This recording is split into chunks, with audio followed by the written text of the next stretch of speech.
Buongiorno, ben trovati, buongiorno Sicilia, come sempre pronti per una lunga pagina dedicata all'informazione delle ultime ore in Sicilia, ma con la presenza fondamentale della nostra rassegna stampa, in questo caso oggi con Emanuela Corsi. Buongiorno Emanuela. Buongiorno Roberta, buongiorno a tutti voi.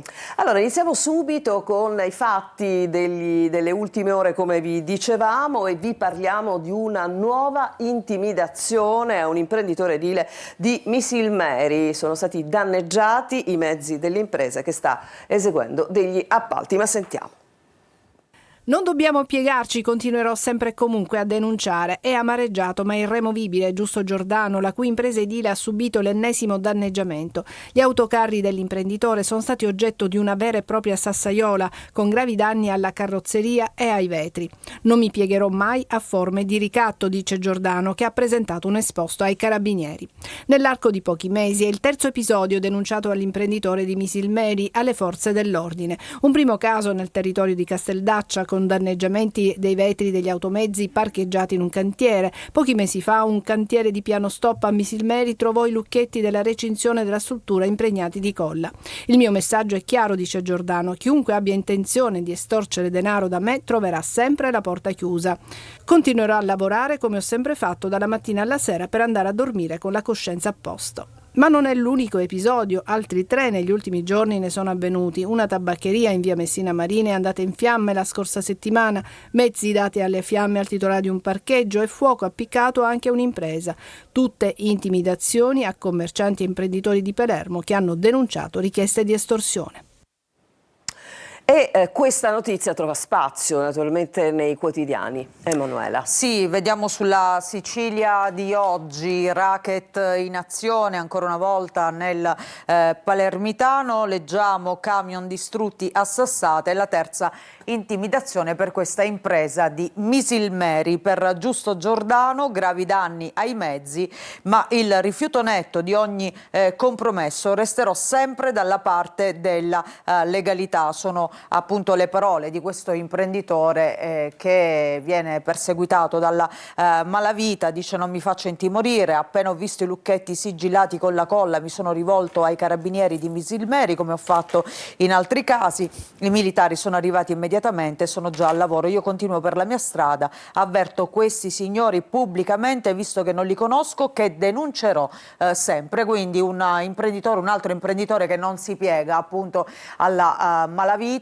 alle richieste di pizzo. Più volte vi abbiamo raccontato in questi giorni i gravi atti intimidatori nei confronti di imprese avvenuti proprio a Palermo e provincia. Questo è l'ennesimo caso, e appunto questo signore che dice: il mio messaggio è chiaro, chiunque abbia intenzione di estorcere denaro da me troverà sempre la porta chiusa. Io sono sempre per il rispetto della legalità e non ci sarà mai spazio per dubbi e tentennamenti. Continuerò a lavorare come ho sempre fatto dalla mattina alla sera per andare a dormire con la coscienza a posto. E questo mi sembra il messaggio, diciamo, di impatto estremamente importante in questa vicenda.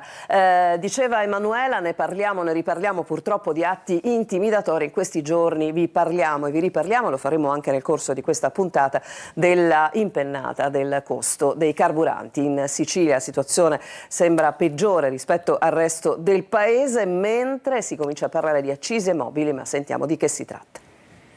Da un giorno all'altro e sono quasi 25-30 centesimi in più al litro. Va tutto bene, no?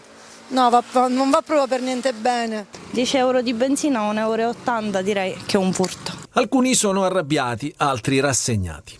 Interessa però. Che facciamo? Che ci Bisogna faccio? muoversi. Che ci faccio? La Sicilia è una delle regioni in Italia dove il rincaro del prezzo del carburante è più evidente. Pagano caro agricoltori, pescatori, ma anche tutte quelle categorie del trasporto merci. Tutto quasi su quest'isola viaggia su gomma. All'impennata dei prezzi generata dal conflitto in Iran si aggiunge anche il contenzioso giudiziario e finanziario tra ISAB e Lukoil Italia per la gestione della raffineria di Priolo. Le compagnie petrolifere giustificano questi aumenti repentini col fatto di dover capitalizzare in previsione dei forti aumenti che ci saranno nei prossimi giorni dovuti al blocco soprattutto dello stretto di Hormuz. Senta, non c'è dubbio che qui c'è, diciamo, almeno per tanti, un fenomeno di speculazione, è così? Beh, per i distributori dei carburanti non parlerei di speculazioni, perché noi, oltretutto, chi gestisce un impianto con una bandiera storica non possiamo speculare perché noi abbiamo un prezzo imposto dalla compagnia. Il discorso è diverso per i privati. Per contenere la corsa dei prezzi del carburante, il governo intende utilizzare l'extragettito IVA generato dai rincari per ridurre le accise su benzina e gasolio. La procedura è molto tecnica, ma in breve prevede la possibilità di tagliare le imposte quando il prezzo del carburante aumenta sulla media del precedente bimestre. Al momento non è possibile quantificare il taglio, la richiesta delle associazioni dei consumatori è di almeno 10-15 centesimi al litro. Lo scenario più verosimile è una riduzione sotto i 10 centesimi. Vale la pena ricordare che nel 2022, all'indomani dello scoppio della guerra in Ucraina, il governo Draghi tagliò di 30 centesimi al litro il costo dei carburanti. E sin qui il nostro servizio, l'argomento è caldo e se ne parla sui quotidiani.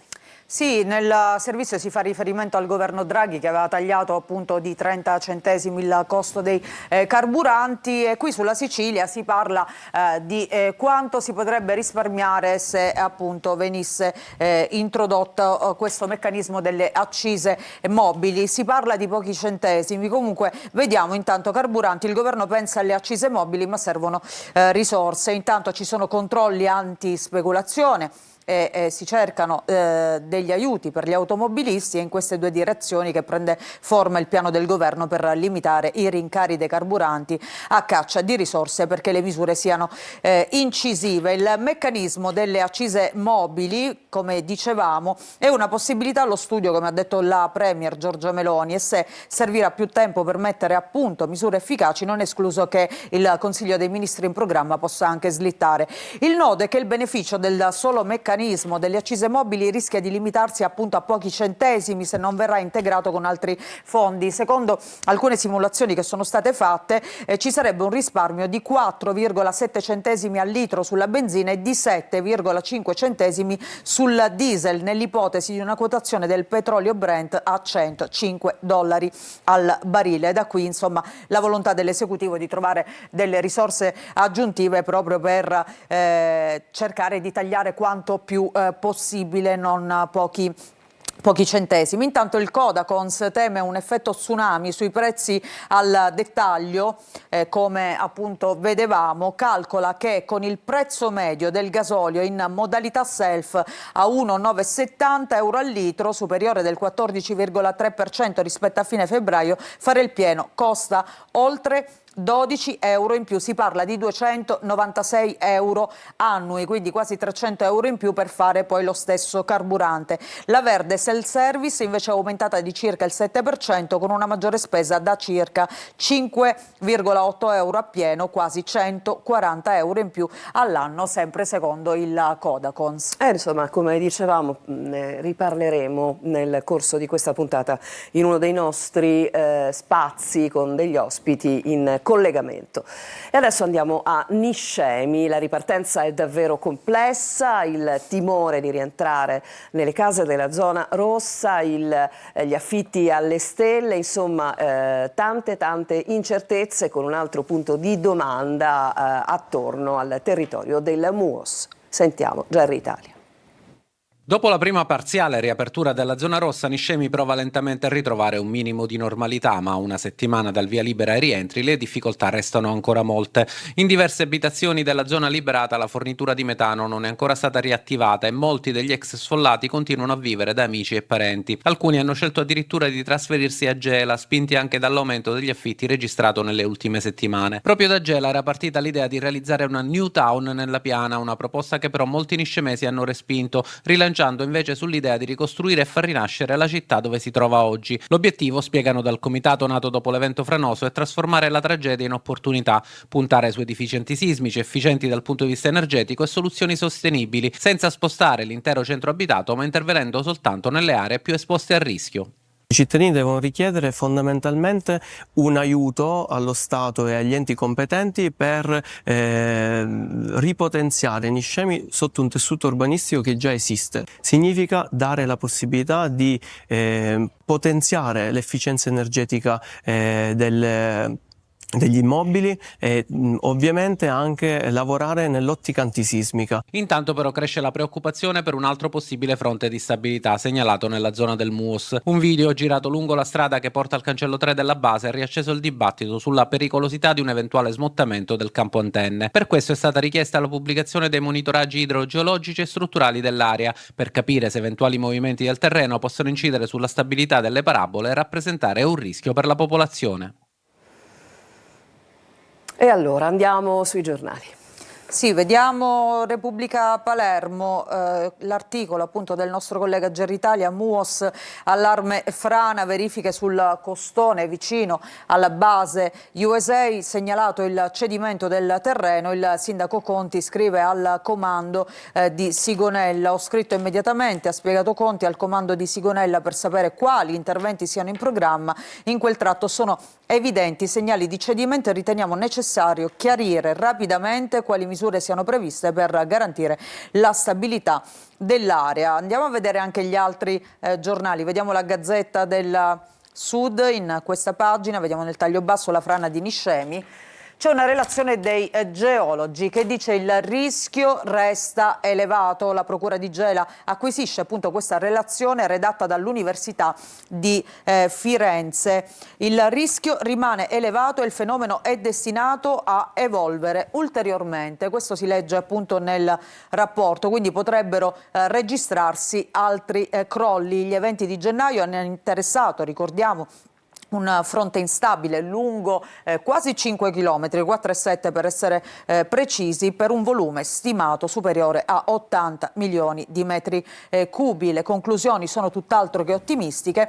La scarpata principale che borda il paese è suscettibile di un'evoluzione che potrebbe coinvolgere ulteriori edifici posti in prossimità del margine instabile e compromettere in modo permanente tratti di viabilità strategica, appunto, dicono gli esperti. Andiamo a vedere anche la Sicilia che dedica quest'intera pagina appunto a Niscemi, pagina 9, frana accelerata dalle forti piogge ma decisiva l'assenza di interventi, la relazione dell'Università di Firenze acquisita agli atti dell'indagine della Procura. Zona rossa e case a rischio fino a 83 metri dal ciglio del dissesto. L'orefice dei 5 Stelle dice si avvii la commissione di inchiesta a Roma. E poi vediamo anche qui MUOS, il sindaco scrive a Sigonella, agli attivisti cede l'area vicina alle parabole. Noi adesso cambiamo decisamente pagina e argomento. Ieri sera il Catania ha giocato al Massimino una partita che però ha deluso i tifosi, finita 0-0, poca incisività e quindi mancanza di conclusione, nessun gol, reti inviolate, ma non bastava a un Catania che doveva riscattarsi. Sentiamo. La frenata del Catania continua e adesso c'è da guardarsi alle spalle per tenersi stretto il secondo posto. Dopo il punto raccolto fra Salernitana e Benevento, i rossazzurri non vanno oltre lo 0-0 al Massimino con la Casertana. Toscano inserisce Caturano e Bruzzaniti dal primo minuto, non c'è Quaini squalificato, a centrocampo giocano Di Tacchio e Corbari, in difesa spazio ad Allegretto. Il Catania va subito vicino al gol, Donnarumma conquista un calcio d'angolo, poi va alla battuta, la deviazione di Corbari favorisce la girata di Miceli, il pallone si stampa sulla traversa. Gli etnei poi rischiano 2 volte, protagonista sempre Casarotto che prima conclude da fuori mandando a fil di palo e poi, sfruttando un errore di Miceli, si presenta tu per tu con Dini che gli respinge la conclusione con un ottimo intervento. Il Catania si presenta davanti nel finale con Casasola che costringe De Lucia all'unica vera parata del primo tempo. I rossazzurri in avvio di ripresa riescono a farsi vivi su Piazzato, Bruzzaniti manda in mezzo, ci arriva Caturano che spedisce sopra la traversa. Toscano ha bisogno di maggiore qualità in mezzo e di ulteriore presenza in area e allora ecco Imenez e Lunetta al posto di Corbari e Bruzzaniti. Donnarumma a questo punto spinge sulla sinistra da un suo cross, arriva alla conclusione a colpo sicuro di Miceli che chiama De Lucia ad un difficile intervento. Davanti a Pelligra viene fuori uno 0-0 deludente, l'imbattibilità interna è una costante ma anche la difficoltà di incidere in zona d'attacco. Invece di aggredire il primo posto, come voleva il tecnico, il Catania vede avvicinarsi le squadre che vogliono la seconda piazza ed è inevitabile riflettere a 360 gradi o continuare a farlo, anche sotto l'aspetto tecnico e delle prestazioni, su un periodo che dura ormai da 1 mese e mezzo in cui il Catania ha raccolto solo 2 vittorie in 8 partite. E subito il commento sui giornali e poi a seguire immediatamente il prosegue la rassegna stampa regionale. A te Emanuela. Sì, ripartiamo da qui, dalle pagine dello sport della Sicilia con appunto questa prestazione della Catania, finisce 0-0 ieri sera al Massimino e allora vediamo le parole di Toscano, viviamo un momento in cui non gira per il verso giusto, sempre le parole del tecnico, abbiamo creato le vittorie, torneranno perché nessuno ha smesso di crederci, cambiare sistema non è la soluzione, bisogna occupare meglio gli spazi in alcune occasioni. E poi invece per quanto riguarda i giocatori c'è Capitan Di Tacchio senza filtri, la nostra prestazione c'è stata ma continuiamo a non incidere e ancora bisogna sfruttare al massimo anche quelle poche occasioni che si riescono a creare. Questo per quanto riguarda appunto il Catania. Restiamo sempre sulle pagine sportive perché parliamo anche di un'altra squadra di Serie C, è un'annata difficile per il Trapani che è stato penalizzato di altri 5 punti, ma almeno non è stato cancellato appunto dalla serie. La preoccupazione maggiore dei tifosi era legata alla sanzione appunto più pesante. Il presidente Antonini replica sui suoi social e intanto riporta in granata l'esterno Besballa.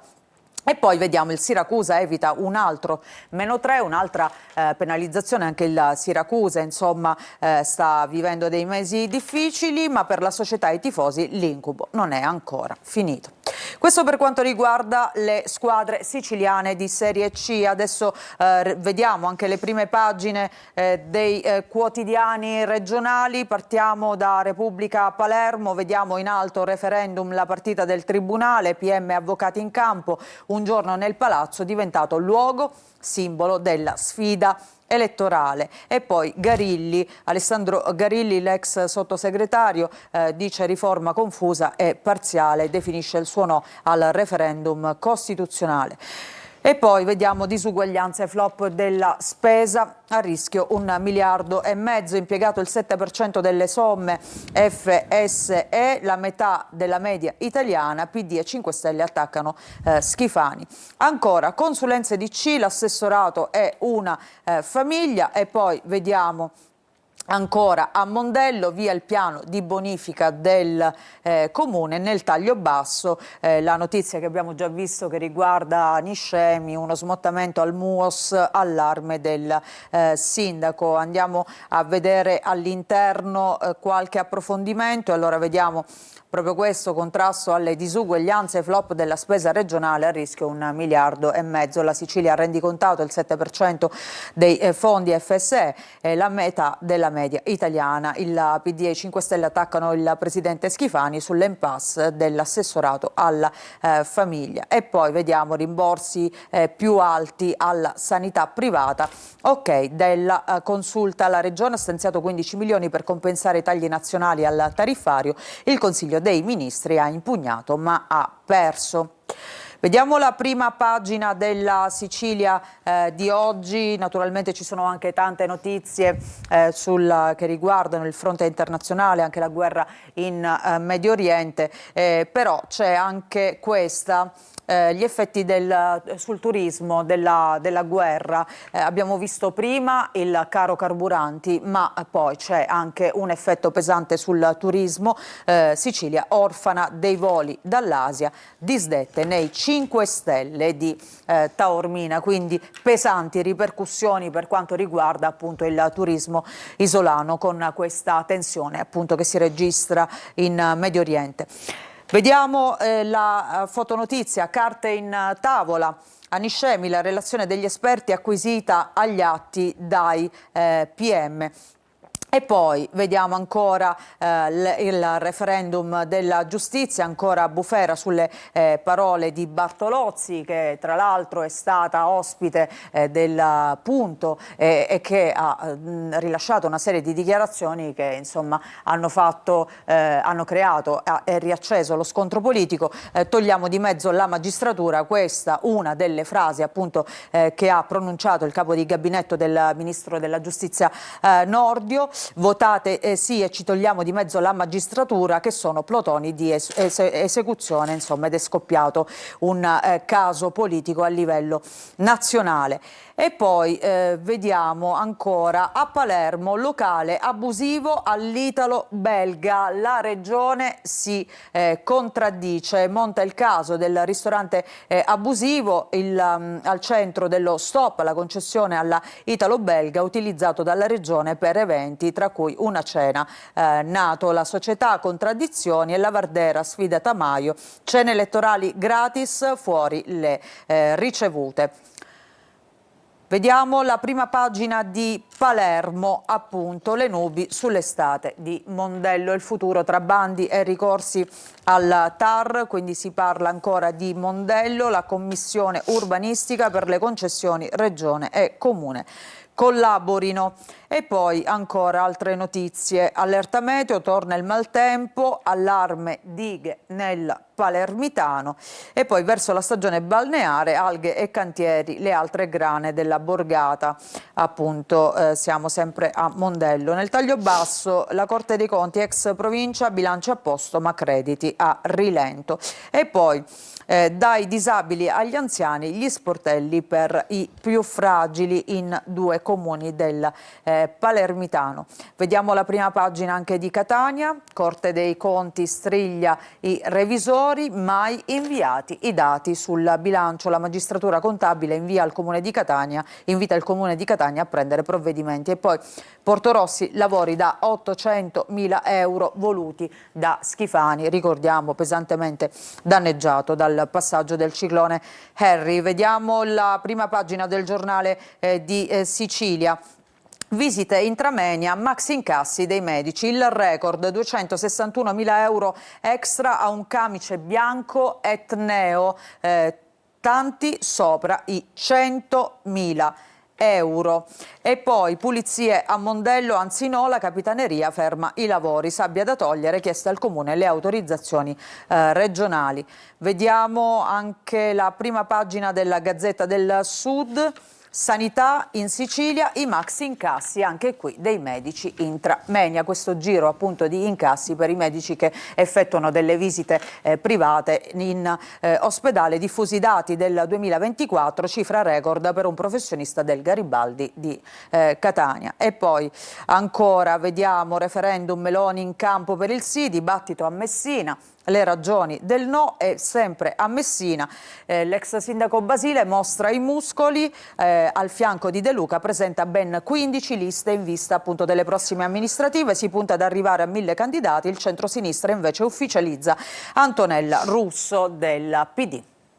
Allora, ci fermiamo solo un attimo, anzi la nostra Emanuela prende fiato per la prossima tranche della rassegna stampa, noi andiamo a guardare invece la città di Catania, alcuni dei punti nodali da un punto di vista della viabilità. Questo è il prossimità dell'ex Tondo Gioeni, snodo solitamente piuttosto trafficato, ovviamente le macchine proseguono a ritmo piuttosto rallentato, ma adesso ci spostiamo e andiamo a via Vincenzo Giuffrida, ingresso e uscita della città. Come vedete il traffico in ingresso è piuttosto evidente, e così come effettivamente anche in uscita. Andiamo adesso eccolo qua, il punto, quello cruciale, quello per il quale insomma si perdono decine e decine di minuti per fare veramente pochissima strada. Questo è la circonvallazione, viale Odorico da Pordenone verso Mister Bianco. Come vedete si cammina a passo d'uomo. L'Etna si vede, negli ultimi giorni avevamo avuto delle nubi piuttosto corpose che non permettevano la visuale, invece la vediamo anche se riusciamo a proporvi una bella cartolina anche da Taormina. Sì, diciamo che spunta l'Etna, comunque il cumulo di nubi si è abbassato rispetto alla vetta. Noi adesso ci fermiamo, c'è una pausa, torniamo tra pochissimo.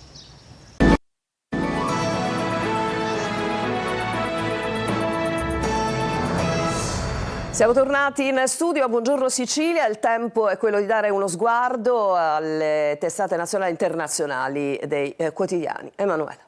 Sì, Roberta, in primo piano ci sono diciamo essenzialmente 3 temi. Intanto la guerra in Medio Oriente, che è l'apertura, possiamo dire, di quasi tutti i quotidiani, ma poi c'è anche il referendum sulla giustizia dopo il video pubblicato direttamente da Giorgia Meloni, che ha spiegato le ragioni del sì, e poi naturalmente c'è la cronaca, si parla soprattutto di questo caso dei bambini del Bosco, di questa famiglia del Bosco, è stata ribattezzata così. Allora andiamo a vedere intanto con ordine il Corriere della Sera, appunto, dicevamo, la guerra in Medio Oriente, Trump, guerra quasi finita. Queste le parole appunto del Presidente degli Stati Uniti, che ha telefonato a Putin dopo un gelo tra i due lungo diversi mesi, una telefonata che è durata un'ora appunto su Iran e Kiev. La NATO intanto ieri abbatte missili in Turchia, i raid fanno volare il petrolio, le borse in altalena, Macron, missione a Hormuz, questo nel sommario appunto del Corriere della Sera. E poi andiamo a vedere Meloni, video per il sì, niente crisi con il no, e poi scontro su Bartolozzi. Anche qui insomma le frasi pronunciate dal capo gabinetto del ministro Nordio proprio dai nostri studi del Punto, ecco che hanno creato un caso politico. Intanto il PD attacca, basta con gli show. E poi dicevamo, si parla anche della famiglia nel Bosco, la reazione dei giudici, toni aggressivi. Intanto il governo invia gli ispettori, i giudici del Tribunale dei minori dell'Aquila sulle motivazioni di allontanare la madre appunto dai figli, una decisione sofferta e delicata, miriamo solo al benessere dei bambini, nessun pregiudizio, solo l'applicazione delle leggi, non sono tutti dello stesso avviso, a parte che questo caso ha scatenato l'opinione pubblica italiana, ma poi vedremo anche che c'è il parere di alcuni esperti, di alcuni psichiatri che sostengono che questi bambini invece così patiranno dei grossi traumi. Ma a proposito di bambini, vediamo questa fotonotizia.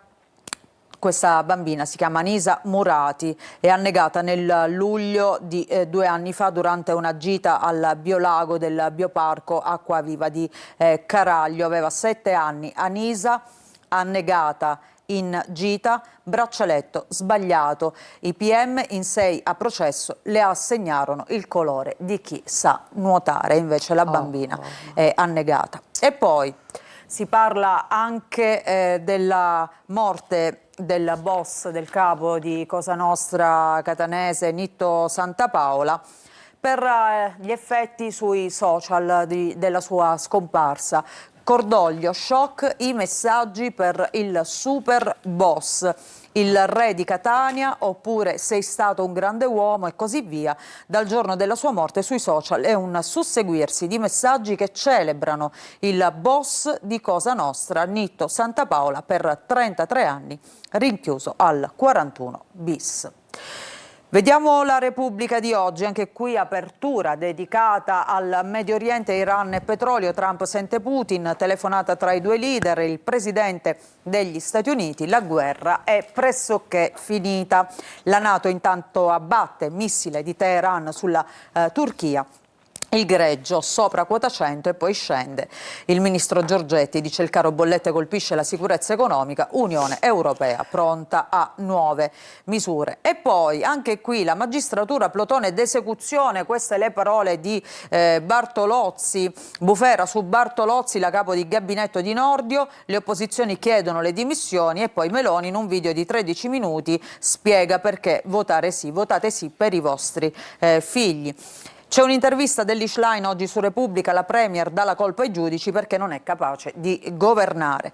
E ancora, vediamo nel taglio basso, Giochi Paralimpici, la bandiera russa sventola a Cortina e poi famiglia nel bosco, i genitori divisi sul futuro dei bimbi. La Stampa. Caro petrolio, pronto lo scudo, Trump, la guerra è praticamente finita, Giallo Khamenei, piazza piena, Teheran, ma lui non c'è, stiamo parlando del figlio appunto della guida suprema che ha preso il posto del padre ucciso durante i raid. Poi appunto dicevamo il caro petrolio, barile a $120, tocca appunto quota $120, poi cala a 85, il decreto prelievo IVA dagli extra profitti ogni 15 giorni, Giorgetti misure come con il Covid. E poi intelligenza assassina, vediamo questa fotonotizia nel taglio centrale, l'AI, ultima arma di uccisione di massa nelle guerre, Damasca, Palantir, Anthropic si ribella.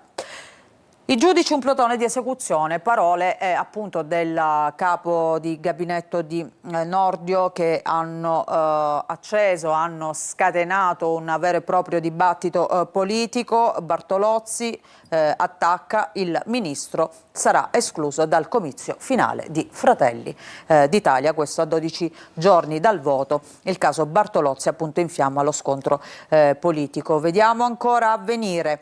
Armi e ancora armi, traffico globale salito del 10% in 5 anni, l'Europa triplica l'import, il 48% dagli Stati Uniti, la NATO abbatte un missile di Teheran sulla Turchia, Beirut apre al negoziato con Israele. Vediamo anche il resto del Carlino, borse e petrolio e allarme, ma Trump dice che la guerra è quasi finita. E poi folla per l'erede di Khamenei, la NATO abbatte missile in Turchia, il secondo intervento della NATO per intercettare un missile sulla Turchia, droni iraniani abbattuti dalla RAF e la visita del presidente francese Emmanuel Macron a Cipro hanno segnato un passo importante dell'Occidente nella guerra. A Teheran invece in migliaia hanno esposto la foto del nuovo leader Mojtaba Khamenei assieme al defunto padre in attesa del primo discorso della nuova guida. Nel taglio basso si parla anche della strage di Kram Montanà, perché anche il sindaco è tra gli indagati e sui Moretti spunta l'ombra del riciclaggio. Nelle carte dell'inchiesta il giro di soldi per il pub. Si aggrava appunto la posizione di questi due coniugi che sono stati accusati di essere responsabili appunto di questa strage di ragazzini durante la notte di Capodanno in questo locale svizzero Le Constellation. Vediamo il giornale, Trump sente Putin, la guerra in Iran sta per finire e poi il referendum, il 99,6% dei giudici si autopromuove, Meloni in campo con questo video dice andate a votare. E poi il caso appunto di Bartolozzi, la sinistra anti-Nordio, scrive il giornale, inventa il caso Bartolozzi, il ministro dice si scuserà. Il Fatto Quotidiano, le balle della Premier pro sì, ed esplode il caso Bartolozzi, anche qui la Zarina dice via i giudici, plotoni di esecuzione. E poi vediamo nel taglio centrale le parole di Giorgia Meloni che praticamente quando ancora non era capo del governo faceva dei video contro l'aumento dei carburanti, per il taglio delle accise. Ecco che oggi il Fatto Quotidiano ripesca appunto queste parole della Meloni, accise, Meloni disperata, cerca una sponda nel PD. Giorgetti, sicurezza energetica in pericolo. E poi salta il decreto, il DL benzina è inutile e non si fa più. Roma chiede aiuto all'Unione Europea e la Premier sonda la destra Dem in vista di domani alla Camera. Il dubbio, la legge elettorale e poi elezioni, l'idea di Meloni se dovesse vincere il no. Ma Meloni fin dal primo momento ha detto questo non è un referendum, diciamo sul governo, quindi a prescindere non mi dimetto. Così la Premier è pronta a prendere le opposizioni in contropiede qualora dovesse vincere il partito del no. Questo era il dubbio. Vediamo il Sole 24 Ore, lo abbiamo visto anche negli altri giornali. Ecco l'andamento del greggio, corsa del greggio a $120. Poi arriva il crollo, Giorgetti, serve un piano dell'Unione Europea straordinario, appunto come ai tempi del Covid, ha detto il nostro Ministro dell'Economia. Il G7 è pronto a rilasciare le riserve strategiche di petrolio per frenare la crisi. Più tempo per il decreto tagli accise, il Mimit rincari anomali di due compagnie. Ricordiamo che Nel frattempo la Guardia di Finanza sta facendo dei controlli per evitare appunto che ci siano speculazioni. A fine giornata mercati finanziari in recupero dopo una partenza negativa. Vediamo il piccolo di Trieste, la guerra agita il turismo.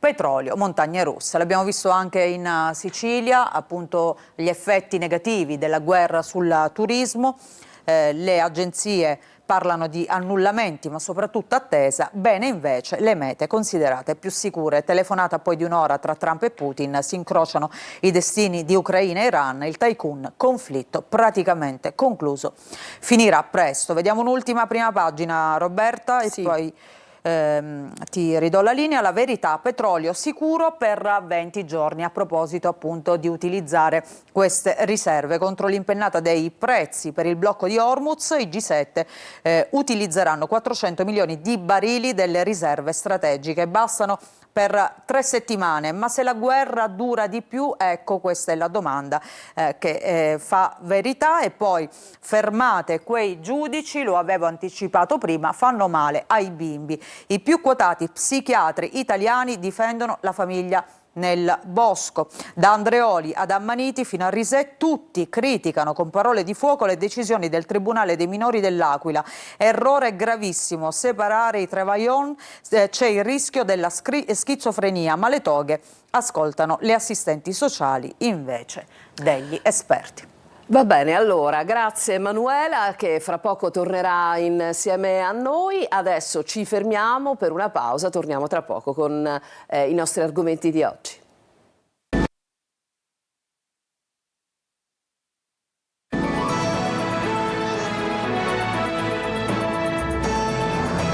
E siamo tornati in studio. Buongiorno Sicilia adesso si occupa di un bel risultato, perché dico sempre, insomma, quando si hanno delle iniziative di rilievo, di importanza, soprattutto in questo tempo storico, poi insomma il seme piantato normalmente dovrebbe dare piante e frutti, e così è per quello che riguarda le iniziative di Sicilia Fiere. Do il benvenuto e il buongiorno al presidente Nino Di Cavolo. Ben trovato. Sicilia Fiera oggi può parlare di una medaglia appesa al petto, perché essere già tra i finalisti, tra i 3 finalisti di un'iniziativa come il Mobility Action Awards 2025, un premio naturalmente europeo, è certamente un momento di grande soddisfazione.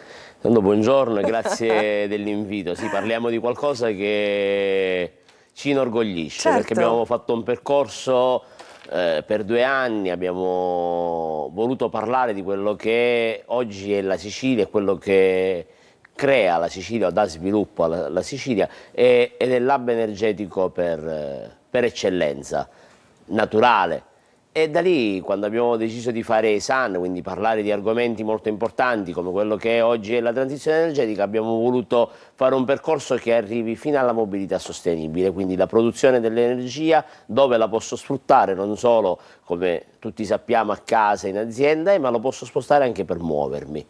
E questo è stato quel percorso che abbiamo voluto fare. E arriviamo noi al Mobility Action Awards 2025 come finalisti, quindi siamo tra i 3 finalisti insieme al Sud Tirol e la Turchia. Che non lo nomina lei, qual è quello della Turchia, perché ha un nome improponibile. È un nome che non lo diciamo.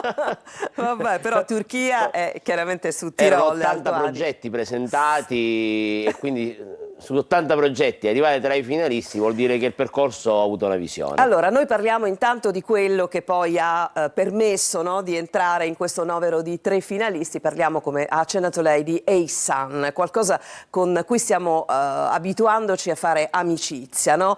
Dove innegabilmente il vulnus, la presenza importante è quella dei giovani, 1000 ragazzi, forse anche di più, perché sono loro i depositari di tutto ciò che sarà, no? Sono loro che seguono il nostro percorso, quindi certo, dobbiamo trasferire il nostro sapere, tutto quello che abbiamo fatto lo dobbiamo trasferire a loro, perché sono loro che poi proseguiranno la nostra strada. Quindi per noi è importante poter far capire ai ragazzi quanto è importante oggi muoversi, cos'è la mobilità sostenibile e che il cambiamento si può fare, può esserci, perché l'essere umano di natura è un pochettino restio al cambiamento, invece il cambiamento si può fare. Oggi una mobilità sostenibile, una mobilità green serve a tutti. E poi io, da uomo che guido in elettrico, posso dire che è pure bello, è pure divertente, quindi muoversi in elettrico, muoversi con mezzi sostenibili, utilizzare sempre meno la vettura privata, oggi vivere la natura, poter avere qualcosa di diverso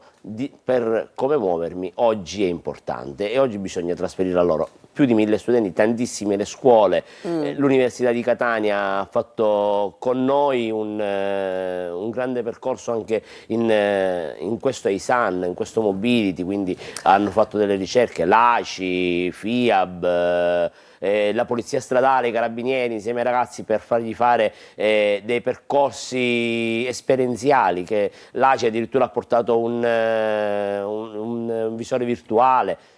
È stato fatto tanto per trasmettere ai ragazzi cos'è e come si farà. Ecco, la cosa che è bella in tutto questo, io ritengo, così osservando, è che non si fa soltanto cultura, no? Di quello che poi sarà, ed è giusto che sia, la mobilità sostenibile nel mondo, nel paese, assolutamente, ma c'è un passaggio molto netto tra la cultura e la pratica poi, cioè, perché una cosa è, allora, okay, si deve far così, i nuovi mezzi di spostamento, tutte queste cose, però poi bisogna applicarle. Allora, voi avete dato una spinta incredibile.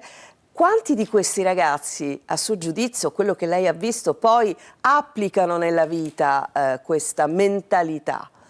Posso dire che oggigiorno il ragazzo viaggia in maniera diversa rispetto a come faceva un tempo. Intanto noi, già per arrivare, per visitare EISAN, gli facciamo vivere l'esperienza della mobilità quindi sostenibile. Immersiva, totalmente. Sì, perché noi con la partnership fatta con AMTS, dove mette a disposizione 2 bus full electric per arrivare in fiera, collegati con la metropolitana, quindi i ragazzi possono venire tranquillamente dalle scuole in metropolitana e noi li portiamo direttamente in fiera in maniera molto sostenibile.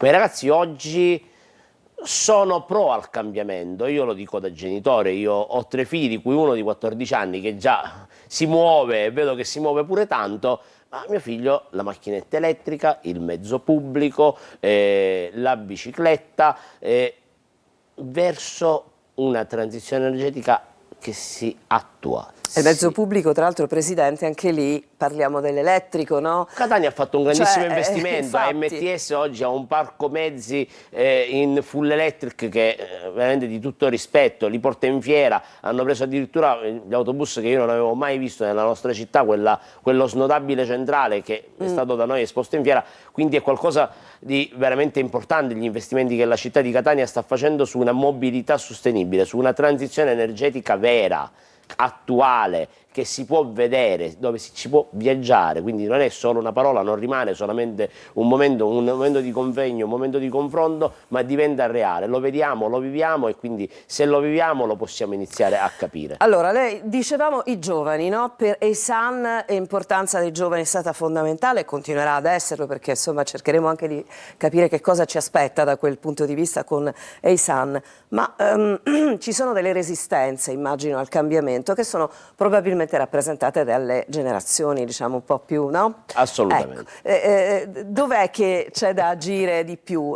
In quale fascia? Mi faccia capire. Mi sento un po' coinvolta, non so perché. No, ma le posso dire, il tema oggi della transizione energetica, o comunque partiamo noi dal tradizionale pannello fotovoltaico a casa, oggi c'è sempre più un momento pro all'essere indipendente, a poter produrre l'energia elettrica, anche perché diciamo, si abbattono i costi, sì, quindi certo. Quando una famiglia riesce ad abbattere i costi è importante. Quindi resistenze magari ad un pubblico più adulto, però voglio dire, io lo vedo da mio padre che è il primo pro alla transizione energetica, ci ha spinto, quindi molto più grande di me, quindi ci spinge lui a quello che è un nuovo cambiamento, una nuova era. Quindi io non penso che ci siano resistenze, ma anzi c'è un approccio molto importante, perché appunto, come dicevo poc'anzi, il pannello elettrico a casa, ma non diventa solo il pannello elettrico a casa. Oggi, visto quello che sta succedendo nel mondo, sì, ne parleremo oggi, purtroppo. Ci sono prezzi che aumentano, sì, quindi sì. L'essere indipendenti, poter avere io quella produzione, anche perché voglio dire, sono in Sicilia, una delle isole più soleggiate nel mondo, possiamo dire, quindi possiamo produrre. Ecco, lei ha parlato del pannello fotovoltaico, abbiamo parlato dei mezzi per potersi spostare, ma ci sono altri capisaldo che riguardano appunto il dirigersi verso una mobilità sostenibile, verso una sostenibilità dell'ambiente?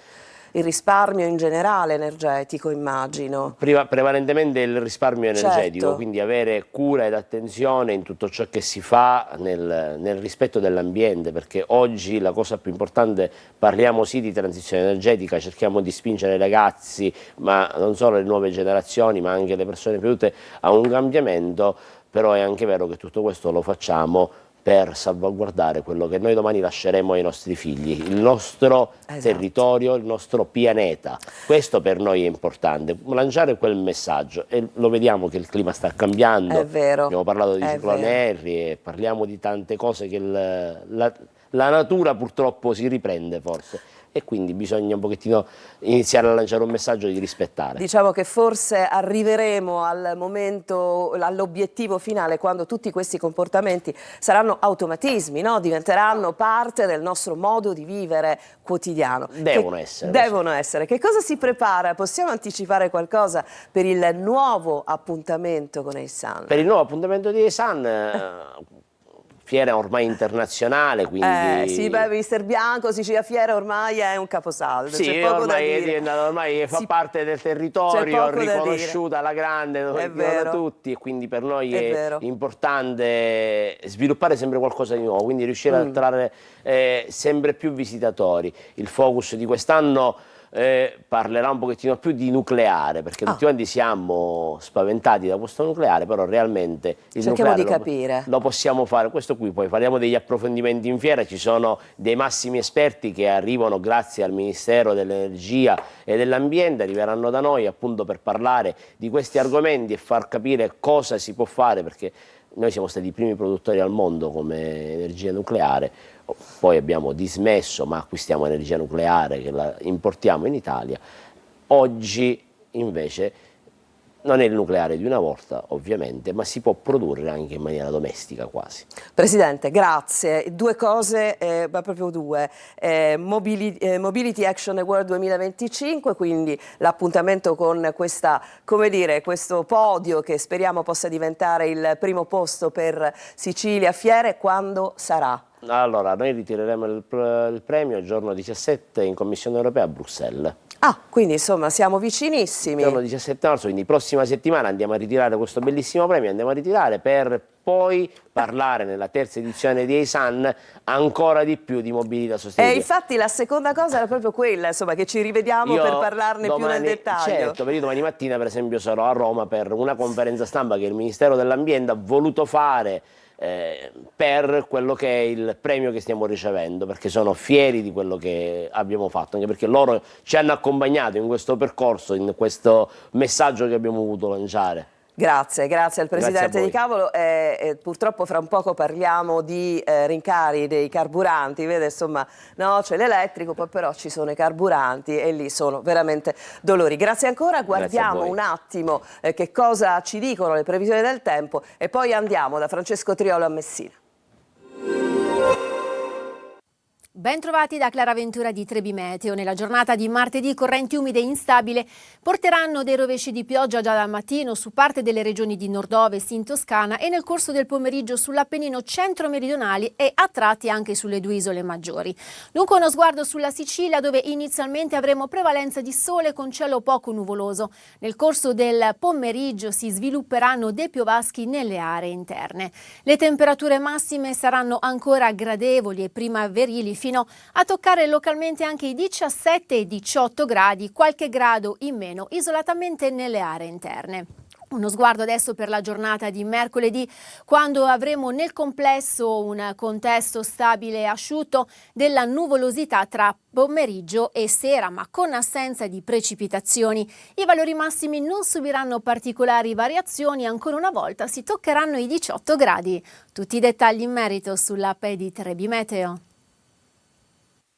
E siamo in diretta nuovamente, buongiorno Sicilia. Allora vi dico subito che, lo dico anche alla mia regia, abbiamo anche da collegarci un po' prima del previsto con Palermo, quindi vediamo un attimo di fare questo ping pong stamattina tra Messina e Palermo con argomentazioni, ma lo chiamiamo tra un attimo, quindi andiamo prima a Messina dove c'è Francesco Triolo con il suo ospite, l'ho anticipato. Francesco, buongiorno. E tu hai praticamente il tuo viso in primo piano e alle spalle, tutto non è casuale, il prezzo di oggi dei carburanti. A te. Esatto Roberta, non è casuale perché mi trovo in una pompa di benzina qui in centro a Messina ed è uno dei luoghi in cui in questo momento viene difficile per i cittadini, per gli automobilisti andare perché pesa per le tasche. A fianco a me c'è Stello Bossa che è il gestore di questo distributore di benzina, ma nonché consigliere nazionale della FEGICA, la federazione che riunisce i gestori delle pompe di benzina, perché l'aumento dei prezzi dovuto alla guerra, diciamo, comunque alla speculazione che c'è in atto, comunque influisce anche sia sull'umore dei cittadini che si sfogano proprio qui, e i gestori diventano una sorta di pungible degli automobilisti che si lamentano del costo dei prezzi. Ma con lui siamo qui proprio per capire com'è che nasce questo aumento dei prezzi e cosa succede sostanzialmente. Signor Bossa, sostanzialmente in una settimana è aumentato il prezzo di 30 centesimi. Sì, praticamente sì. Il problema noi siamo, anzi grazie dell'opportunità di chiarire alcuni punti, che noi abbiamo il prezzo imposto della compagnia. Noi ogni sera ci dobbiamo collegare con le compagnie che ci danno il prezzo. Se noi non osserviamo il prezzo della compagnia, abbiamo la risoluzione del contratto. Cioè, siamo fuori dalla compagnia che chiaramente obbliga il gestore a rispettare i prezzi. Quanto è aumentato il prezzo e quanto è diminuito la vendita di carburante in conseguenza del prezzo? Allora, noi siamo quasi al 30% del guadagno che noi abbiamo. Cioè, noi siamo pro litro, non siamo a percentuale, per cui aumenta la benzina e diminuiscono i litri. Diminuendo i litri diminuiscono anche il nostro guadagno. Anzi, per noi è una penalizzazione abbastanza pesante, perché nel momento in cui dobbiamo comprare il carico di benzina dobbiamo mettere ancora più soldi per comprarla. La gente che vi dice? La gente dice che siamo noi a aumentare i prezzi, non è così. Noi abbiamo il prezzo imposto dalla compagnia. Se la compagnia dice di vendere a 2 euro, noi dobbiamo vendere a 2 euro. Purtroppo la gente questo non lo sa, perché è mal informata, però ritengo opportuno che la gente sappia che non è il gestore è succube della compagnia. Ok, Francesco, Sì, Francesco, scusami un attimo, ci fermiamo solo un attimo. Abbiamo compreso perfettamente quello che è il punto di vista del tuo ospite, ma torniamo tra un attimo da voi. Datemi solo il tempo di salutare anche in collegamento da Palermo il collega Marco Gullà, che si trova, come dire, in una situazione di pre-manifestazione, diciamo così, perché oggi gli agricoltori e la Coldiretti in campo a Palermo per difendere il Made in Italy. Marco, allora tu avevi un ospite da proporci al volo e poi torniamo da te, ho capito bene? No, sono qua, buongiorno Roberta, io sono praticamente a piazza Politeama, dove c'è davanti il teatro Politeama che vedete appunto alle mie spalle. Oggi c'è un'importante manifestazione della Coldiretti. Verranno trattati alcuni temi principali che in questo momento sono ovviamente di stretta attualità, come il caro gasolio, l'aumento dei prezzi, che va ovviamente anche a danneggiare tante aziende. C'è il presidente ovviamente della Coldiretti Sicilia che sta veramente impegnato anche ad accogliere quello nazionale Prandini, ma io mi trovo proprio con poi i protagonisti sul campo, che sono due imprenditori di Agrigento, se non sbaglio, sì, e chiedo subito in questo momento proprio al volo, insomma, a distanza di qualche minuto ci sarà un punto stampa, ci sarà un incontro anche con il Presidente nazionale che proverà ovviamente anche a farci capire meglio cosa sta succedendo, ma in realtà in questo momento quali sono i problemi delle vostre aziende? Il problema principale, come ben hai detto tu, è quello principalmente del caro gasolio, che in questa settimana diciamo, abbiamo avuto degli aumenti di più del 25-30%, troppo, e quindi diciamo che hanno grosse difficoltà le aziende a poter condurre, a poter andare a lavorare i propri terreni, perché è difficile. Si deve pensare che un trattore, va bene, nell'arco della giornata lavorativa consuma all'incirca 70-80 litri di gasolio, quindi lei si fa il conto che già ci vogliono dalle 100 euro circa, va bene, di spese, mentre prima si arrivava a 0,90 che erano circa 76 euro a giornata. Sì, 76 euro a giornata, insomma, è una cifra. È uno dei costi. Il problema ad oggi è che i costi fissi sono ormai delle certezze e invece i ricavi sono molto messi in dubbio, e questo è il problema nostro principale, che i costi fissi sono certi, continuano ad aumentare, noi abbiamo la certezza dei costi, invece i ricavi sono molto lasciati allo sbando del mercato, che comunque è molto volubile, anche a livello sia nazionale che internazionale non abbiamo nessuna certezza. Noi cerchiamo di cercare di produrre prodotti di qualità, ma con difficoltà nel riuscire a venderli e difficoltà nel riuscire a produrli, perché i costi li dobbiamo affrontare inizialmente. Senti, Marco, quanto può incidere? Sì, Marco, Roberta. allora guarda, se noi possiamo tornare da te dopo, ci ricolleghiamo, va bene? Per cui resta con noi. Assolutamente sì, sono qui. Andiamo a Messina, anche perché c'è un filo che lega ovviamente questi due momenti della trasmissione, è vero Francesco? Perché abbiamo sentito, si è parlato anche del gasolio per uso agricolo, quindi anche gli agricoltori stanno avendo delle ripercussioni importanti. Il tuo ospite diceva: noi non facciamo speculazione, in realtà quello che arriva dal governo al momento, a parte delle ventilate soluzioni sulle accise mobili che poi inciderebbero, per quello che ho capito, veramente di una manciata di pochissimi spiccioli, di pochissimi centesimi, in realtà si sta facendo solo un'azione di controllo al momento su quella che è proprio l'attività alla pompa. Ci sono, pensate, solo 20 casi segnalati, quindi non è una situazione ovviamente fuori controllo da quel punto di vista. Quale potrebbe essere la soluzione secondo il tuo ospite? Esatto Roberta, ma parlavamo col signor Bossa proprio mentre ascoltavamo gli agricoltori di come l'aumento del carburante, l'aumento del gasolio incida poi anche sul costo dei prodotti anche al supermercato stesso, giusto? Sicuramente aumentando il gasolio, va bene, l'80% viaggia sul gommato, è chiaro che c'è un aumento dell'inflazione, perché i costi aumentano. Diceva Roberta, ci sono stati controlli, ma solo controlli in questo momento, provvedimenti non ce ne sono stati? Niente, c'è per adesso al Ministero che si parla per la sterilizzazione dell'IVA, però sono parole, i fatti ancora che il gasolio è alle stelle e che chiaramente influisce moltissimo sul nostro andamento delle vendite. In base alle vostre sensazioni, alle vostre discussioni, anche i contatti con il livello nazionale, c'è il rischio che possa aumentare ancora? Sì, è tutta la questione della guerra che c'è in atto, e poi c'è anche una speculazione da parte delle compagnie, non c'è dubbio su questo qua. E incide parecchio sulla gestione degli impianti. Quindi la speculazione da parte delle compagnie, è questo che sta dicendo il tuo ospite, quindi non il gestore del distributore, ma la compagnia a cui il gestore fa riferimento. Esatto Robby, anche perché molta benzina di quella che in questo momento nell'ultima settimana è stata venduta sostanzialmente si trovava già dentro da 10 giorni.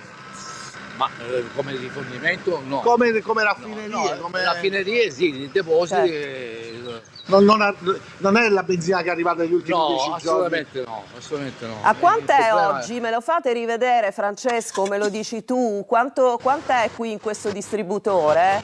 Guarda, 2,089 è il diesel, 1,909 è la benzina, la benzina super sostanzialmente. Quindi E vorrei anche chiarire una volta per sempre che il gestore ha il prezzo imposto dalla compagnia, il gestore non può aumentare o diminuire il prezzo. Questo abbiamo capito. Questo è chiaro perché lei è stato molto, molto preciso, cioè lei ha parlato eventualmente diciamo di una speculazione a monte, no? Da parte ovviamente della compagnia, e questo già è qualcosa di cui dobbiamo certamente tenere conto. Qual è il comportamento in questo momento invece di chi arriva al distributore? Controlla, fa il giro delle pompe di benzina? Francesco, come dire, si cerca... Ma sì, Roberta, ma penso sia una cosa normale cercare il prezzo più basso, giusto? Ma sicuramente, guardi, qua siamo soggetti ogni giorno che la gente si rivolge contro di noi, pensando che noi siamo quelli che aumentiamo i prezzi. Non funziona. Tra l'altro parlavamo di un'altra cosa, Roberta. Un fenomeno che c'è in città a Messina, che è una città molto lunga nella sua estensione, certo. I prezzi variano a secondo se il distributore si trova nella zona nord, nella zona sud oppure proprio in centro, perché ci sono una serie di criteri che le compagnie devono seguire. Ma è in funzione della concorrenza che c'è in zona, perché loro ripartiscono in zone, e dove c'è la concorrenza loro aumentano o diminuiscono. Insomma, c'è un cartello, la situazione non mi sembra felice e soprattutto non mi sembra che ci siano buone prospettive quanto alle accise mobili di cui si è anche discusso la Presidente del Consiglio, ma si parlerebbe di qualcosa vicino ai 10 centesimi di risparmio, insomma stiamo veramente forse anche meno. Va bene, allora...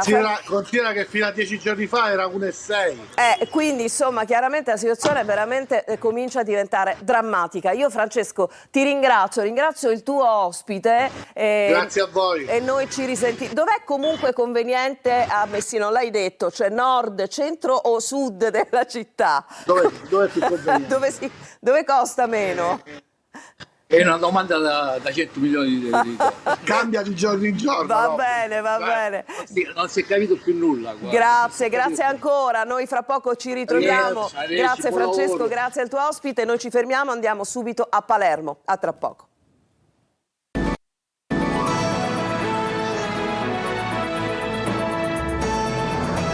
Siamo ritornati a Buongiorno Sicilia in questo nostro ping pong mattutino tra Messina e Palermo. Adesso torniamo a Palermo dove c'è Marco Gullà. Oggi una manifestazione molto importante della Coldiretti alla volta appunto della difesa del Made in Italy. E vedo Marco collegato nuovamente con un ospite. A te Marco. Sì, infatti intanto siamo anche in attesa del presidente nazionale della Coldiretti, Prandini, ma anche del ministro dell'agricoltura Lollobrigida, che saranno qui a breve. Io intanto sono con un giovane imprenditore. Lui stesso prima, Roberta, del collegamento ha detto: io sono un giovane che ci ha creduto, però l'età avanza. Questo ragazzo ha 35 anni, beato lui mi viene da dire, però insomma l'età avanza e soprattutto ci sono tante incognite anche per la sua azienda. In questo momento ci sono i costi che aumentano, come appunto dicevamo poc'anzi, il caro gasolio che va anche un po' a ostacolarvi. Sono quei problemi che comunque quando uno ha voglia di fare impresa demoralizzano, perché bisogna programmare le annualità, i costi fanno parte del programma, e quando i costi vedi che aumentano in questo modo, cioè un'azienda agricola consuma molto carburante, non si può fare a meno del carburante perché tutte le lavorazioni sono meccaniche e anche la raccolta viene effettuata in maniera meccanica, quindi i mezzi devono essere alimentati. Uno non può decidere: non vado al lavoro con la macchina, prendo l'autobus, io devo prendere il trattore per andare a lavorare, e per andare a lavorare il trattore ha dei consumi, e questi consumi vanno a incidere tantissimo Poi ripeto, e non sappiamo neanche quanto saranno i nostri ricavi, perché il problema è quello, non è che noi imprenditori possiamo decidere di, vabbè, allora ha aumentato il gasolio, aumento il prezzo dell'uva che vado a vendere, aumento il prezzo dell'olio, perché poi diciamo chi deve comprare, giustamente anche lui dice io voglio risparmiare. E quindi ci ritroviamo in una morsa dove veniamo schiacciati, realmente schiacciati dagli aumenti, e comunque anche la vendita poi magari dobbiamo pure diminuire i prezzi per riuscire a stare nel mercato. E quindi questo ci scoraggia tantissimo. Senti, quanto può incidere? Parlavamo anche poc'anzi con Messina di questo gasolio che aumenta, di questo prezzo dei carburanti che appunto aumenta ormai parallelamente a quello che sta succedendo nel mondo. E quanto può incidere anche nella tenuta della tua azienda, ma anche nelle altre aziende? Ma di sicuro il semplice aumento può incidere anche di un 10, di un 20, perché ripeto, il problema è l'aumento che stiamo vivendo oggi, ma non sappiamo dove si fermerà questo aumento, se ci sarà un rientro. Quindi non è solo l'aumento di oggi, cioè oggi a me mi può incidere l'1%, ma se continuano questi prezzi io avrò un danno anche di un 20, un 30%. Cioè, e non siamo arrivati ancora se ci vuole un'annata calda dove ci sarà più siccità, abbiamo il problema dell'acqua, cioè, il problema del gasolio lo stiamo affrontando oggi, ma noi veniamo da qua alla Sicilia da 2 anni di problemi gravissimi di siccità, abbiamo avuto grossi problemi e anche quest'anno si sta piovendo, non abbiamo ancora riempito minimamente i nostri invasi. Quindi il problema del carburante si lega anche a un problema di acqua, a un problema di vendita dei prodotti, quindi sono tanti i nostri problemi e oggi bisogna capire che venire qua a manifestare è perdere un giorno di lavoro, cioè non è un giorno di svago per noi, è un giorno che stiamo sottraendo al lavoro, perché si lavora qua anche la domenica, si lavora tutti i giorni per riuscire a portare avanti le nostre aziende, sperando di non doverle chiudere, perché qua il rischio che molte aziende, io sono giovane, ma mi rendo conto che i giovani se ne stanno andando tutti dalle nostre terre, non ci sono più giovani, nessuno vuole fare più agricoltura qui in Sicilia. E quindi questo Però è un puoi problema. continuare a farlo. Io vorrei continuare perché io ci credo, io vorrei vivere qui in Sicilia, vorrei che mio figlio crescesse qui in Sicilia, ma non sono sicuro se questa è una scelta adeguata e sostenibile. Ringraziamo Biagio Monteleone dell'azienda Monteleone di Agrigento, grazie Biagio. E adesso a breve arriverà anche il ministro dell'agricoltura Lollobrigida, atteso qui proprio al Teatro Politeama, dove ci sarà una sorta di incontro, diciamo, che si dividerà in 2 parti, Roberta. La prima con i giornalisti, quindi un punto stampa che poi ovviamente proporremo per i TG delle 13:30 e 14, e poi ovviamente ci sarà invece un incontro un po' più diciamo particolare invece con tutti i soci, ma soprattutto con i tanti agricoltori che sono arrivati qui a Palermo per manifestare la loro preoccupazione, il loro disappunto, la loro rabbia, soprattutto i loro dubbi in questa situazione assolutamente incredibile. Lo abbiamo sentito anche poc'anzi, un giovanissimo agricoltore che appunto vorrebbe rimanere qua in Sicilia, vorrebbe impiantare qua il suo futuro, però insomma le preoccupazioni di non farcela sono davvero tante. A te. Sì, io Marco davvero resto attonita, colpita, no? Da una parte positivamente per questa forza di questo giovane agricoltore che un po' è la parte bella, no? Di questo tuo intervento di oggi, e poi il dolore di non potercela fare. Probabilmente il Ministro dovrebbe ascoltare tanti di loro. In questa giornata la difesa del Made in Italy, Marco, so che passa anche attraverso la necessità di difendersi da quelle che sono le importazioni sleali, dunque i prodotti che vengono spacciati per Made in Italy. Quindi gli argomenti sul tavolo sono diversi.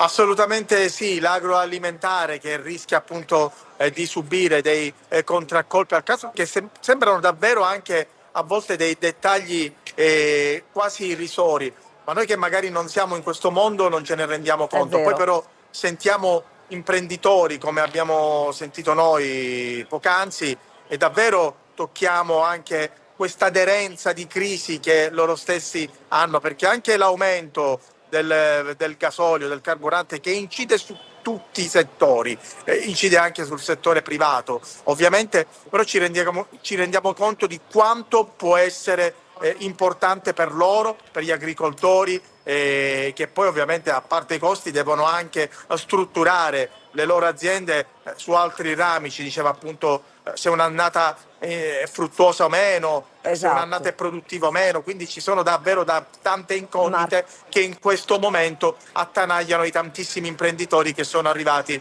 oggi qui proprio a Palermo. E ricordiamoci sempre di quanto è importante il loro lavoro per tutti noi. Grazie a Marco Gullà, buon lavoro naturalmente, ti vedremo sicuramente impegnato per raccontare questa giornata nei nostri telegiornali. Grazie ancora Marco Gullà, noi ci fermiamo perché ci fermiamo e non ci fermiamo perché guardiamo le stelle, quindi proseguiamo bene.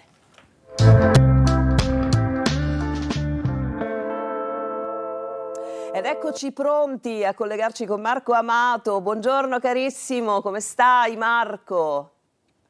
Buongiorno Roberta, tutto bene, grazie. E tu? Buongiorno Sicilia. Non lo so, se va bene per me me lo dici tu oggi. Essendo tu una toro avrai delle bellissime notizie, proprio perché il soggetto di cui oggi ho scelto di parlarvi è proprio un toro che amo molto perché la signora Serena Brancale, 4 maggio, uno splendido toro, un segno che avevo dato molto per vincente, infatti una toro vinse a Sanremo nella sua categoria, ma tornando a Serena, al di là dei risultati di Sanremo, esce il suo nuovo album, si chiama Sacro ed è proprio ciò in cui la cantante pugliese sta mettendo l'anima, proprio perché ha scelto di parlare in una maniera più intimistica, un po' proprio come le stelle del toro vogliono che si faccia in questo momento. Un toro che è assolutamente alla fine di 7 anni in cui Urano, come un uragano, ha cambiato le carte in tavola un po' in tutto. Un toro quindi fortemente in ripresa, perché già ad aprile Urano passerà definitivamente in Gemelli e finalmente il toro godrà della propria fortuna zodiacale. Vi ricordo che è un segno di Venere associata alla pelle, alla gola e a tutto quello che è bello, quindi un ottimismo in sé. Il toro per natura è apotropaico. Quando lo devo spiegare cito sempre Gabriel García Márquez con il personaggio di Remedios la Bella in 100 anni di solitudine. Lui la descrive come l'incarnazione della natura, come una Venere. Al suo passaggio le fonti ribollivano, i fiori sbocciavano e le mucche si ingravidavano da sole. Ecco la forza della natura taurina che ancora una volta porta la primavera nello zodiaco. Dunque le stelle di oggi come sono? Luna in Sagittario, baldanzosa e molto ottimista, ma che se la vede con Marte proprio con l'opposizione in Toro ad Urano, quindi qualcosa da chiarire nello zodiaco. Vediamo quali misteri risolveranno i segni zodiacali. Ariete, per voi sicuramente qualcosa si chiarisce in amore, bene, ne avevate bisogno per rendervi più sicuri. Toro, tutto quello che è stato un impedimento si trasforma in giovamento, quindi voi Toro riuscirete a trovare il risvolto dove non lo vedevate finora, un po' un sorriso dentro il pianto, ecco, il Toro per adesso agisce così. Gemelli, forza della natura comunicativa, ma che oggi purtroppo dovrà rispondere di alcune cose dette e fatte. Forse qualcuno oggi vi chiede conto e ragione, vi mette un po' con le spalle al muro. Cancro, la luna è il vostro timone e oggi non se la vede molto bene con la posizione di Urano e la quadratura di Marte, ma è forte dei trigoni di Saturno, Venere e Nettuno, per cui oggi riuscirete ad ammettere a voi stessi quali sono i limiti dei vostri sentimenti, a volte un po' autoreferenziali. Leone, a proposito di Sua Maestà, ecco, vedete, il Leone gode di appoggi molto forti, è un segno fortemente in ripresa. Oggi il Leone chiarisce le idee, raccoglie dati e soprattutto si rende conto che forse c'è qualcuno intorno di cui fidarsi un po' meno. Vergine, segno zodiacale che sta dimostrando una perfetta resistenza sia ai transiti zodiacali ma anche alla sovraesposizione di responsabilità che per adesso ha e che riesce a gestire benissimo. Qualcosa da chiarire in amore però per voi. Bilancia, qualcuno vi ha sicuramente reso omaggio e vi ha fatto sentire importanti. Oggi però dovete essere voi a calare nella realtà quanto avete tesaurizzato. Scorpione, La Luna oggi è in seconda casa, per cui dovete ammettere che le vostre condizioni economiche vanno un po' riviste, quindi concentratevi un po' sul pratico e non sempre sull'amore o la passione. Sagittario, protagonisti della giornata con una Luna nei vostri gradi che chiede un grande tributo, ovvero chiede di essere un pochino più costante e presente in amore. Capricorno, per voi il cielo è molto bello proprio perché gli appoggi dai pianeti in pesci, ma anche la forte sfida che Saturno raccoglie in Ariete vi rende più temerari dello zodiaco. Guai oggi a contrastare con un Capricorno Acquario. Per voi la creatività di Plutone non smette di sorprendervi, anche la Luna finalmente tira fuori una serie di certezze intuitive che avevate che si trasformano in realtà. Bravi Pesci, per voi Marte, Sole e Mercurio stanno facendo un ottimo lavoro, siete un po' protagonisti, un po' di nuovo alla ribalta, ma c'è qualcosa che dovete ammettere a voi stessi, ovvero che l'avete fatto da soli. Quindi vi siete sobbarcati ancora una volta un lavoro di squadra che grava un po' su di voi, cercate di essere un pochino più autoreferenziali. E detto questo, auguro a tutto lo zodiaco una felice giornata. Ciao Roberta e grazie di tutto e buongiorno Sicilia. Grazie a te con Urano che se ne va, cos'è che se ne va Urano? Che si allontana? Sì, se ne va. Se ne va dopo 7 anni. Dopo 7 anni, quindi sono veramente a posto. Grazie Marco, che ritroveremo domani a Buongiorno Sicilia. Allora, Emanuela, a te la chiusura. Sì, allora vediamo la pagina degli spettacoli di Repubblica. Oggi si parla di questa intervista a Selvaggia Lucarelli che dice: io a Mediaset ma resto indipendente, Sanremo era di destra. Questa appunto la considerazione di Selvaggia Lucarelli, questo opinionista diventata famosa prima con un blog, poi in televisione come giudice anche di Ballando con le stelle, e adesso tornerà a Mediaset perché sarà uno dei giudici del Grande Fratello. Quindi insomma oggi c'è questa intervista a tutto campo. E poi c'è stato un caso che l'ha vista, che l'ha riguardata, il caso di quella ristoratrice che si era tolta la vita perché in passato la Lucarelli insomma aveva preso di mira alcuni post di questa signora che vediamo in questa foto, Giovanna Pedretti, appunto la ristoratrice che si è uccisa. Lei dice: il caso della ristoratrice Pedretti mi ha insegnato che bisogna saper dosare le forze e anche i giudizi a volte se non si conoscono bene i fatti. Grazie Emanuela Corsi, io guardo l'orologio, abbiamo assolutamente terminato, vi auguro una buona giornata e Buongiorno Sicilia tornerà domani alle 8.